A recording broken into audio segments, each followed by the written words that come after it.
Crime हो या राजनीति, चुनाव हो या आयोजन, अब हर मुद्दों पर खुलकर होगी चर्चा एक खास शख्सियत के साथ। देखना ना भूलें हमारा कार्यक्रम एक खास मुलाकात। मीडिया और पत्रकार भाइयों, बेसिक शिक्षा परिषद उत्तर प्रदेश द्वारा 69,000 शिक्षक भर्ती का आयोजन 2018 वर्ष में किया गया था, जिसमें व्यापक स्तर पर आरक्षण घोटाला हुआ, जिसके कारण आरक्षित वर्ग ओबीसी और एससी के हजारों अभ्यर्थी नियुक्ति पाने से वंचित हो गए। अभ्यर्थियों द्वारा शासन प्रशासन के समक्ष समय समय पर अपनी बात धरना प्रदर्शन के भी माध्यम से रखी, लेकिन अधिकारियों द्वारा लगातार अभ्यर्थियों की बात को नजरअंदाज किया जाता रहा। अभ्यर्थियों ने इस आरक्षण घोटाले का राष्ट्रीय पिछड़ा वर्ग आयोग और राज्य पिछड़ा वर्ग आयोग में एक याचिका दाखिल की कि आरक्षण में बहुत बड़ा घोटाला हुआ है, इससे हमारे पिछड़े वर्ग और दलित समाज, एससी समाज के लोगों के साथ अन्याय हो रहा है।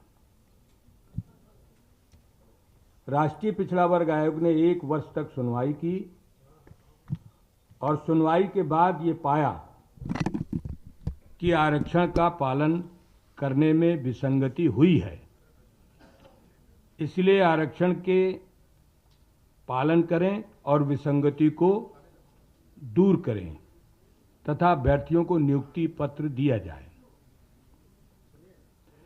बेसिक शिक्षा परिषद आयोग की रिपोर्ट के आदेश का भी पालन नहीं किया। नियुक्ति पाने के लिए अभ्यर्थी लंबे समय तक फिर संघर्ष करते रहे। इस बात का उत्तर प्रदेश सरकार के मुख्यमंत्री ने संज्ञान लिया।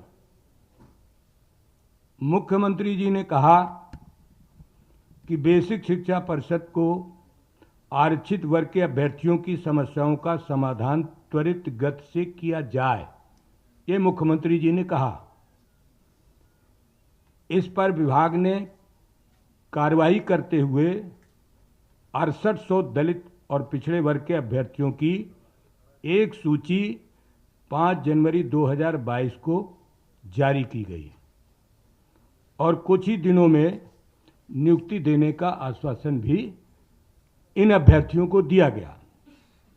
तत्कालीन बेसिक शिक्षा मंत्री सतीश द्विवेदी ने आरक्षण लागू करने में हुई विसंगति को स्वीकार करते हुए बाकायदा एक प्रेस नोट भी जारी किया कि 6 जनवरी 2022 को 6800 आरक्षित वर्ग के अभ्यर्थियों को नियुक्ति पत्र दिया जाएगा, लेकिन अभ्यर्थियों को नियुक्ति पत्र नहीं मिल सका। चुनाव आ गया। आचार संहिता का हवाला देकर के अभ्यर्थियों को नौकरी देने से सरकार और विभाग फिर टालोमटोल करते रहे। कुछ अचयनित अभ्यर्थियों द्वारा मामला हाईकोर्ट में ले जाया गया। लगभग 1 साल सुनवाई के बाद 13 मार्च को सिंगल बेंच से एक आर्डर आया, जिसमें सरकार के द्वारा 6800 की सूची को रद्द कर दिया जाता है। साथ ही माननीय उच्च न्यायालय द्वारा 69,000 पदों पर भर्ती की लिस्ट को रिव्यू करने का आदेश विभाग को दिया गया, जिसके कारण 6800 की सूची जारी तो की गई, लेकिन भारतीय जनता पार्टी की सरकार ने कोर्ट में ठीक से पैरवी नहीं की, जिसके कारण सूची कोर्ट ने रद्द कर दिया। यह एक प्रकार से सरकार ने दलित और पिछड़े वर्ग के अभ्यर्थियों के साथ धोखा किया है। 69,000 सहायक शिक्षा भर्ती में जो फैसला आया है, वो फैसला आरक्षण की मूल भावना की विरोधी भारतीय जनता पार्टी सरकार की ढीली पैरवी का नतीजा है। इतने बड़ी तादाद पर आरक्षित वर्ग के अभ्यर्थी कई वर्षों से परेशान घूम रहे हैं और सरकार बार बार आश्वासन देती है कि हम आपको नियुक्ति पत्र देंगे, लेकिन अभी तक इन 6800 अभ्यर्थियों को नियुक्ति पत्र नहीं दी। कल समाजवादी पार्टी के राष्ट्रीय अध्यक्ष माननीय श्री अखिलेश यादव जी के समक्ष बड़ी तादाद पर अभ्यर्थी आए और अपनी वेदना माननीय श्री अखिलेश यादव जी के समक्ष रखी। माननीय अखिलेश यादव जी समाजवादी पार्टी ने माना कि 69,000 शिक्षक भर्ती में जो आरक्षण घोटाला हुआ, घोटाले की समीक्षा हुई, जांच हुई और ये सही तथ्य आया कि 6800 पिछड़े वर्ग और दलित वर्ग के अभ्यर्थियों के साथ न्याय संगत बात नहीं हुई है। इसलिए समाजवादी पार्टी इन अभ्यर्थियों के साथ खड़ी है और समाजवादी पार्टी ने सरकार से मांग किया है कि सरकार ये एलिजिबल पात्र अभ्यर्थियों को तत्काल नियुक्ति पत्र दे। हमारे साथ इसमें कुछ अभ्यर्थी भी हमने 2-3 आपके सामने रखे हैं जिन्होंने कोर्ट से लेकर, आंदोलन से लेकर, सरकार से वार्ता में, अधिकारियों से वार्ता करने में बराबर भूमिका निभाई है। वो मैं आपके सामने इन 3 अभ्यर्थियों को आपके सामने ला रहा हूँ। कृपा करके आप इनकी बात सुन करके मदद करने में सहयोग करें। ऊपर करें। माइग्रेट करना चाहिए, उनको माइग्रेट नहीं किया गया। यही पूरा वो है। हम आपको विस्तृत रूप से बताते हैं कि इसमें क्या क्या हुआ, क्या क्या नहीं हुआ। 69,000 शिक्षक भर्ती 2018 में मतलब इसका विज्ञापन हुआ 2018 में, और जिसके कारण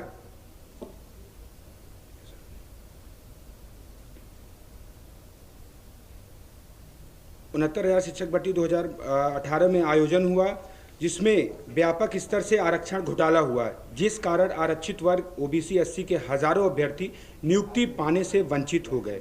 हम अभ्यर्थियों के द्वारा शासन प्रशासन के समक्ष अपनी बात रखी गई और धरना प्रदर्शन भी किया गया, लेकिन हमारी बातों को अधिकारियों के द्वारा नज़रअंदाज किया गया। इसी बीच हमारे साथी और हम लोग स्वयं माननीय राष्ट्रीय पिछड़ा वर्ग आयोग गए। वहां पर लगातार 1 साल तक सुनवाई हुई। इसके बाद माननीय राष्ट्रीय पिछड़ा वर्ग आयोग ने एक रिपोर्ट इनको दिया कि इसमें आरक्षित वर्ग के 6800, यूं कहें कि 6800 से अधिक अभ्यर्थियों के साथ घोटाला हुआ है। इसके बाद वो रिपोर्ट लेकर के तमाम अधिकारियों के यहाँ, मंत्रियों के यहाँ, यूँ कहें कि पूरे उत्तर प्रदेश की सरकार, चाहे उनके पक्ष के जितने और भी मंत्री रहे, उनके साथ हम लोग बैठकर बातचीत किए, उनसे मिले, लेकिन कोई भी हम लोगों को न्याय नहीं मिला। फिर हम लोगों ने आंदोलन का रास्ता चुना। लगातार 1 साल हम लोगों ने आंदोलन किया। तब माननीय मुख्यमंत्री जी ने इस बात का संज्ञान लिया। उन्होंने ये आयोग की रिपोर्ट को मद्देनजर रखते हुए एक कमेटी बनाई गई। उस कमेटी, ये उत्तर प्रदेश सरकार की द्वारा एक कमेटी गठित की गई। कमेटी ने जब जांच किया तो 6800 सीटों का घोटाला पाया। फिर मुख्यमंत्री जी ने हम लोगों को वहां बुलाया और ये कहा, विभाग के अधिकारियों को निर्देशित किया कि आप लोग जल्द से जल्द इन 6800 अभ्यर्थियों को नियुक्ति दे दो। लेकिन सरकार के अधिकारी, जो बेसिक शिक्षा परिषद के अधिकारी है, तमाम अधिकारी इसमें चूंकि ओबीसी एससी वर्ग के नहीं हैं और वो लोग नहीं चाहते थे कि ये ओबीसी एससी वर्ग के लोग नियुक्ति पाएं। वो लोग अपने वर्ग के कुछ बच्चों से, जो अचयनित बच्चे थे, उनसे केस करवाए माननीय हाई कोर्ट में, और वहाँ सुनवाई चली, एक लंबी सुनवाई चली। अभी परसों आर्डर आया माननीय उच्च न्यायालय का। माननीय उच्च न्यायालय ने भी ये साबित किया कि इस पूरे 69,000 शिक्षक भर्ती में रिजर्वेशन का स्कैम हुआ, आरक्षण का घोटाला हुआ। इस पूरे लिस्ट को रिव्यू कर दिया जाए। और माननीय हाईकोर्ट ने यह भी कहा कि जो लोग आरक्षित वर्ग के हैं, जो माइग्रेट कर रहे हैं, उनको माइग्रेट ना किया जाए। तो ये कहीं ना कहीं जो माननीय राष्ट्रीय अध्यक्ष जी अखिलेश जी आज ट्वीट किए हैं कि बेसिक शिक्षा नियमावली, जो आरक्षण की नियमावली है, उसके विरुद्ध है। सरकार अपनी नियमावली के अनुसार ही भर्ती करती है। लेकिन ये अधिकारियों की लचर रवैया, अधिकारी अपनी नियमावली नहीं बचा पाए, इस वजह से, चूंकि हम उनके वर्ग से नहीं आते हैं, इस वजह से हमारे वर्ग की जो 6800 सीट माननीय योगी जी ने निकाली थी, जो आरक्षण घोटाला साबित हुआ था, उसको, उस लिस्ट को रद्द कर दिया गया और ये कहा गया कि फिर से 3 महीने के अंदर रिव्यू करके पूरी लिस्ट बनाई जाए। जब उसमें रिजर्वेशन रूल फॉलो ही नहीं होगा, जब जो रिजर्वेशन की नियमावली 1994 है उसी को गलत माना जा रहा है, तो इस पे सरकार को आगे बढ़ करके इसमें रिव्यू फाइल करना चाहिए, इसमें ऑर्डर को मॉडिफिकेशन में जाना चाहिए कि नहीं नहीं ये तो गलत हुआ है। और इससे काफ़ी हम लोग आहत हैं। 6800 लोग 1 साल से इंतजार कर रहे थे और कोर्ट में इस बात की सुनवाई चल रही थी कि जो 6800 लोग हैं रिजर्व कैटेगरी के, इनको रखा जाएगा, जो 6800 लोग जनरल के हैं या अनारक्षित वर्ग के हैं उनको निकाला जाएगा, इस बात की सुनवाई चल रही थी। लेकिन इसमें बेसिक शिक्षा नियमावली ही गलत पाई गई। और ये मैं आप लोगों को बता दूं कि माननीय उच्च न्यायालय की सिंगल बेंच को ये अधिकार नहीं है कि बेसिक शिक्षा की नियमावली, जो आरक्षण का रिजर्वेशन रूल एक्ट है, इसको कहीं से कहीं गलत ठहरा पाए। ये माननीय सुप्रीम कोर्ट के पास पावर है। लेकिन सरकार और अभी अधिकारियों से जो हम मिल रहे हैं वो यही कह रहे हैं कि नहीं, जो आदेश आया उसका हम पालन करेंगे, बिकॉज ऑफ हम लोग रिजर्व कैटेगरी के हैं, यही हमारी गलती है। हम लोग कल माननीय राष्ट्रीय अध्यक्ष अखिलेश यादव जी से मिले, अपनी पीड़ा बताई, उन्होंने कहा कि नहीं, हमारी पूरी पार्टी आपके साथ है और आपकी लड़ाई हम लोग लड़ेंगे। हम उनका धन्यवाद करते हैं और मीडिया के साथियों से निवेदन करते हैं कि हम पिछड़े दलितों की आवाज़ उठाएं, नहीं तो हम लोग 1 साल से संघर्ष कर रहे हैं। अभी तक इको गार्डन में एक भी दिन, जब से इनकी सरकार बनी है 10 मार्च से, हम लोग लगातार 10 मार्च सरकार बनने के बाद भी संघर्ष कर रहे थे, इससे पहले 1.5 साल लगभग संघर्ष किए थे। तो कुल मिला के हम यही चाहते हैं कि सरकार ऑर्डर को मॉडिफिकेशन में जाए, या तो डबल बेंच में एक मजबूत पैरवी करे और इस 6800 की लिस्ट को बचाए। धन्यवाद। ठीक है। दूसरा से कोर्ट में गलत पैरवी की और उन्होंने वहां पे रिलैक्सेशन और रिजर्वेशन दोनों चीजों को अलग से डिफाइन नहीं किया। उन्होंने जो सुपर टेट का एग्जाम था, जो कि केवल रिक्वायरमेंट का एक हिस्सा है कि आप एलिजिबल हैं इसके लिए कि नहीं है भर्ती में अंदर जाने के लिए, उसमें उन्होंने क्या किया, जो रिलैक्सेशन मिलता है ओबीसी एससी को कि आप जो है 5% कम नंबर पाएं तो आप भर्ती प्रक्रिया में अंदर जा सकते हैं।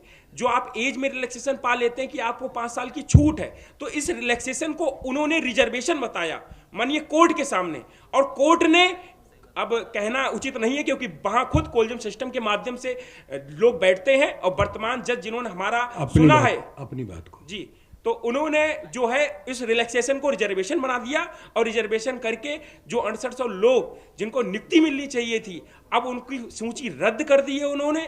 इसके साथ ही उन्होंने कहा है कि आप जो व्यक्ति रिजर्व कैटेगरी में पास हुआ है, मतलब कि उनके लिए 90 नंबर पासिंग मार्क था, उनको रिजर्व कैटेगरी में अगर पास हुआ है तो उसको रिजर्व कैटेगरी में ही नियुक्ति दी जाए, और जो अनरिजर्व में पास हुआ है उसको अनरिजर्व में नियुक्ति दी जाए।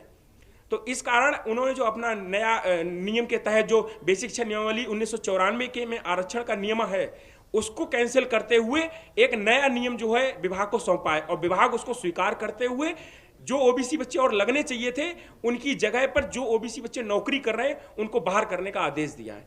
तो इसीलिए हम इस आर्डर के खिलाफ है और हम चाहते हैं कि रिलैक्सेशन रिजर्वेशन के में जो अंतर है उसको आप उठाइए और हम लोगों को न्याय दिलवाइए। धन्यवाद। ठीक है, कर लिए।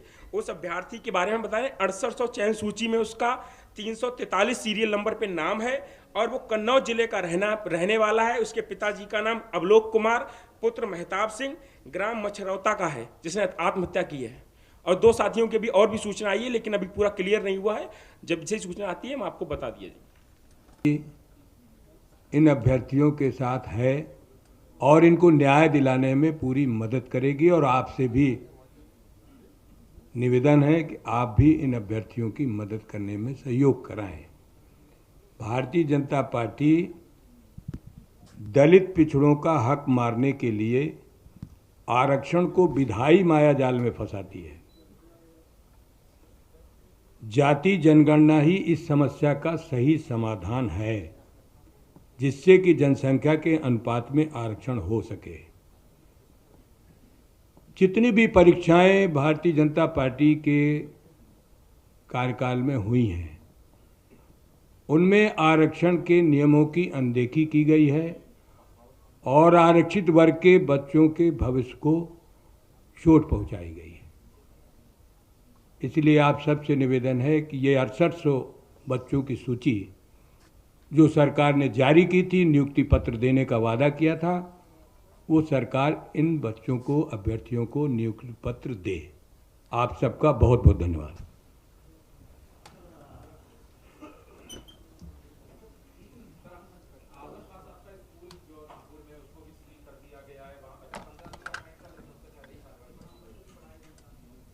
पूरे प्रदेश में भारतीय जनता पार्टी द्वारा अराजकता फैलाई जा रही है। समाज को जिस तरीके से समाज में विस्भमन हो रहा है, उससे सामाजिक समरसता को बहुत नुकसान हो रहा है।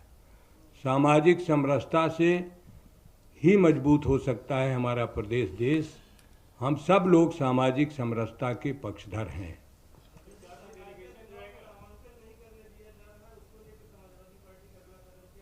कल भी समाजवादी पार्टी ने सभी जनपदों की रिपोर्ट को सहकारी समितियों के निर्वाचन आयुक्त को पत्र के माध्यम से अवगत कराया था और संबंधित जिलों के निर्वाचन के अधिकारियों को भी ये अवगत कराया था कि कहीं तो नामांकन पत्र नहीं दिया जा रहा, अधिकारी गए नहीं, नॉमिनेशन फार्म दे नहीं रहे, दे रहे हैं तो जमा नहीं कर रहे हैं। जिस तरीके की धांधागर्दी सहकारिता के चुनाव में नामांकन के दिन, जो साधन सहकारी समिति नीचे का चुनाव है, प्राथमिक इकाई का चुनाव है, उसमें भारी भ्रष्टाचार धांधली की है। ये लोकतंत्र के लिए हितकर नहीं है।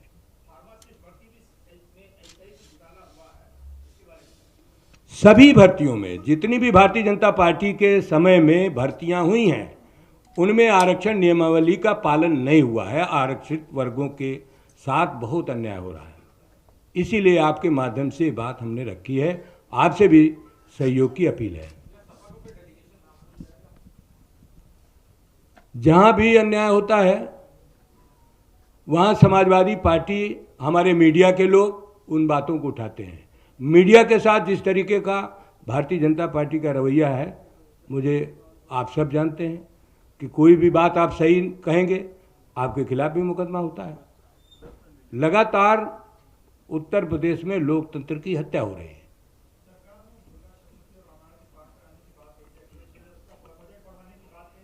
आज 6800 अभ्यर्थियों की बात है।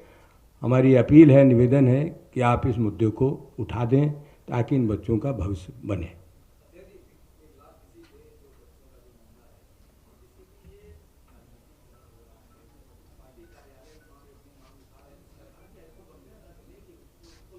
मुख्यमंत्री योगी आदित्यनाथ जी ने ये माना था कि इन 6800 बच्चों की सूची बनी है, इनको नियुक्ति पत्र दिया जाएगा। इस तरीके का आश्वासन मुख्यमंत्री जी के द्वारा भी हुआ था। धन्यवाद।